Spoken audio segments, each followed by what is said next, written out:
கர்த்தருடைய பரிசுத்த நாமத்திற்கு ஸ்தோத்திரம். பாருங்க, இப்போ இங்கே ஒரு கிணறு மாதிரி ஒரு நீரூற்று இருக்கு. இதை நம்ம தாகமாக இருந்துச்சுன்னு வச்சுருங்களேன், இப்படி கோதி அள்ளி குடிச்சிடலாம்.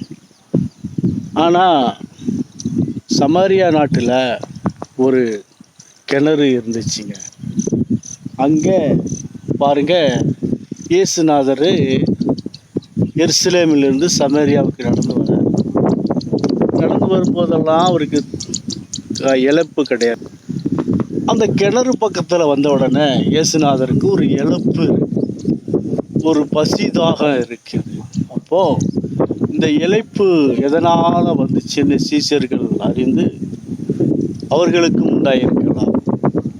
ஊருக்குள்ளே போய், சமாரியா நாட்டுக்குள்ளே போய் அங்கே பாருங்கள், ஆகாரங்களை கொண்டுட்டு வந்துடலாம், தண்ணீர் எப்படியாவது இந்த கிணற்றில் இறைச்சி குடிச்சிடலாம் அப்படின்னு ஊருக்குள்ளே போயிட்டாங்க. அங்கே இயேசுநாதர் உட்கார்ந்துருக்காரு கிணற்று பக்கத்தில். அப்போது என்ன ஆச்சுன்னா, அங்கே சமாரியா நாட்டாவிலேருந்து ஒரு பொண்ணு தண்ணி எடுக்க குடத்தோடு வர்றாங்க. அந்த குடத்தில் வந்தோடனே, குடத்தை பார்த்த உடனே இயேசுநாதர் தாகத்துக்கு தண்ணி தா என்று கேட்குறார். இது எதில் எழுதியிருக்குன்னா யோவான் 4 அங்கே இந்த வசனம் எழுதியிருக்குது, படிங்க.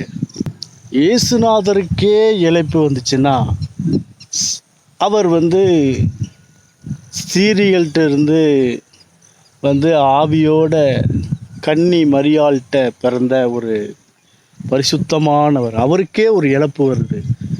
சாதாரணப்பட்ட நம்ம ஆவிக்குள்ளே பரிசுத்தாவி பெற்றவர்கள், பரிசுத்தவான்களுக்கு இழைப்பு வரும் நிச்சயம் அல்லவா? அந்த இழைப்பை எப்படி போக்க வேண்டும்? இழப்பு வந்தாச்சுன்னா ஆஸ்மான்னு சொல்கிறாங்க. ஆனால் அந்த இழப்பு பல காரணத்தினால இழைக்கும். சோர்வு, டயர்டு, நோய் வந்த மாதிரி, ஒரு படுத்த படுக்கை ஆகிற மாதிரி, அடித்து போட்ட மாதிரி உடம்பு பலவீனப்படும்.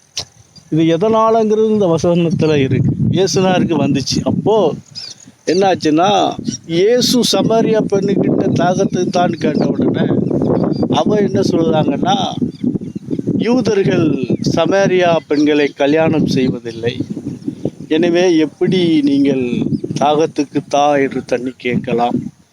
ஏனென்று சொன்னால், யூதர்கள் பாருங்க, சமாரியாவுடைய பெண்களை தொடமாட்டாங்க, கையிலும் படாது. அந்த தொடாத அளவுக்கு அவங்க இருப்பாங்க, தீட்டு அப்படின்னு நினைப்பாங்க. அதனால் இயேசுநாதர் அப்படி இயேசுநாதர்கிட்ட சமாரியா பெண் சொன்னாங்க. அப்போது அங்கே இயேசு என்ன சொல்கிறாருன்னா, நான் யாருன்னு தெரிஞ்சா நீ என்கிட்ட தண்ணி கேட்டிருப்ப, நான் கொடுக்குற தண்ணி உனக்கு ஒரு காலமும் பசி தாகம் மறுபடியும் எடுக்காது. ஆனால் இந்த கிணத்துல உள்ள தண்ணி மறுபடி தாகம் எடுக்கும் அப்படின்னு சொல்கிறாரு. அப்போது அந்த பொண்ணு சொல்கிறா, அந்த தண்ணியை எனக்கு நீங்கள் தரணும் அப்படின்னு கேட்டுட்டு அவர் என்ன நினைக்கிறாருன்னா, இவர்கிட்ட எந்த ஆழமாக இருக்க எந்த வாளி எதுவுமே கிடையாது, எப்படி ஒரு தண்ணீர் தருவா அப்படின்னு நினைக்கா சமாரியா பெண். அப்போ அந்த இடத்துல இயேசுநாதர் சொல்லுதாரு, உனக்கு இந்த ஜீவ தண்ணீர், நான் கொடுக்கும் தண்ணீர் வேணும் என்றால் உன் புருஷனை கூட்டி கொண்டு வா என்கிறார். அப்போ அந்த பொண்ணு சொல்கிறா, புருஷன் இப்போ இருந்தாங்க, இப்போ இல்லை அப்படின்னு. அப்போ ஆண்டவர் தீர்க்க தரிசனமாக சொல்கிறாங்க. என்ன சொல்கிறாங்க தெரியுங்களா? 5 புருஷர் உனக்கு உண்டு, இப்போது இருக்கிற புருஷன் உனக்கு புருஷன் அல்ல என்று சொன்ன உடனே அப்பந்தான் அவளுக்கு மண்டையில் உணர்வு வந்துச்சு. ஆஹா, நம்ம செஞ்சதெல்லாம் இவர் சொல்லுதாரே, இவர் தீர்க்கதரிசி அல்லவா, எருசலேமிலிருந்து வந்த ஒரு தீர்க்கதரிசி என்று அவங்களுக்கு, அந்த பொண்ணுக்கு உணர்வு வந்துச்சு.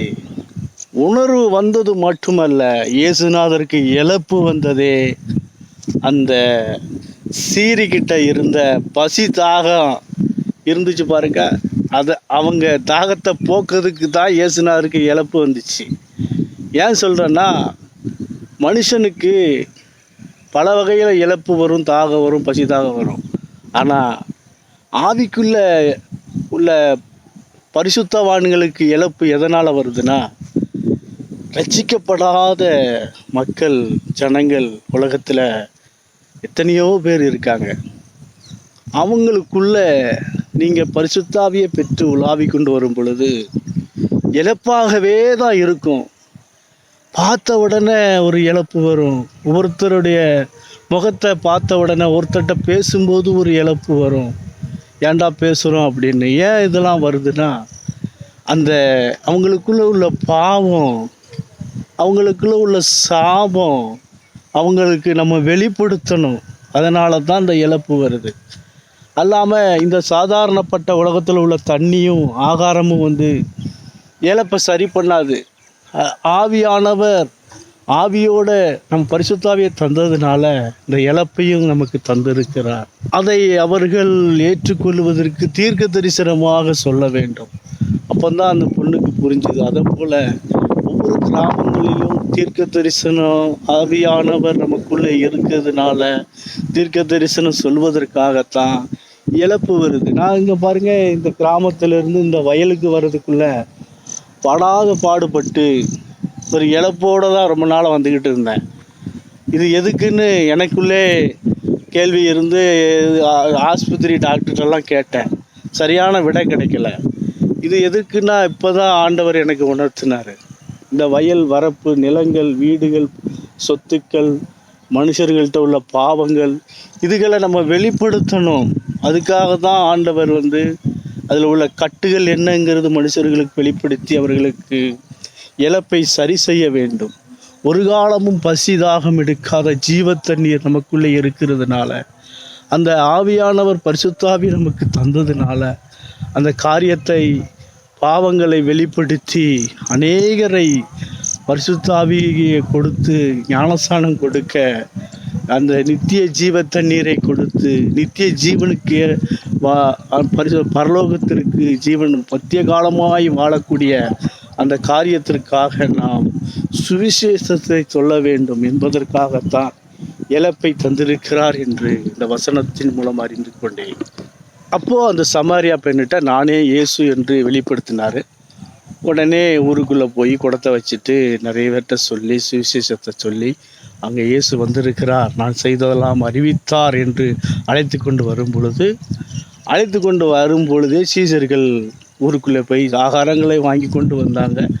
அப்போது பசிதாகம் இல்லை என்று இவர் சொன்ன உடனே அப்போது அவங்க என்ன நினச்சாங்கன்னா வேறு யாராவது கொடுத்துருப்பாங்க அப்படின்னு தன்னுடைய மனுஷ சிந்தனையை உள்ளே வைத்து கொண்டு நினைத்தார்கள். இல்லை, இவருக்கு பசியே ஆத்துமாதான். அநேக ஆத்துமா பசிதாகமாக இருக்கிறது. அதை அவர்களுக்கு இப்படியாக வெளிப்படுத்தினார். அநேகர் இயேசுவை ஏற்றுக்கொண்டார். எனவே தான் அந்த பசிதாகம் அவருக்கு அடங்கிச்சு. இதே போல தான் ஆவியானவர் நமக்குள்ளே கொடுக்கிற பசிதாகம் ஆகாரத்தினாலும் தண்ணீரினாலும் அல்ல. ஆம், அவர்களுடைய தீர்க்க தரிசனம் சொல்லி அவர்களை ரட்சிப்புக்குள் நடத்த வேண்டும். இதற்காகத்தான் இழப்பை தந்திருக்கிறார் என்று அறிந்து கொண்டேன். நீங்களும் அறிந்து கொள்ளுங்கள். ஆமென். அல்லேலூயா.